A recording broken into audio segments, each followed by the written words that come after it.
বিকেলে চায়ের সঙ্গে টা না হলে কি আর জমে? চায়ের সঙ্গে টা তো দরকার। তার জন্য সমস্ত রকম আমি ড্রাই ফ্রুট নিয়েছি চানাচুর, বাদাম, ছোলা, মসুর ডাল আর বিভিন্ন জিনিস করতে করতে দেখিয়ে দেব। ঘি দিলাম, তারপরে বাটার দিলাম, কারি পাতা, কালো সর্ষে আর জিরে ফোড়ন দেওয়ার পর শুকনো লঙ্কা দিয়েছি, সাথে একটু হিং দিলাম, বাদাম, ছোলা, মসুর ডাল। এবার এগুলোকে একটু ভালো করে ভেজে নেব, বাদাম একদম কড়কড়া হওয়া অবধি। এবার দিয়ে নিলাম আমন্ড।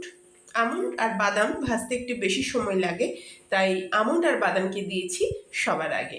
জোয়ান হজম হতে সুবিধে হবে। পাঁপড় ভেজে দিইনি, সেঁকে গুঁড়ো করে দিয়েছি।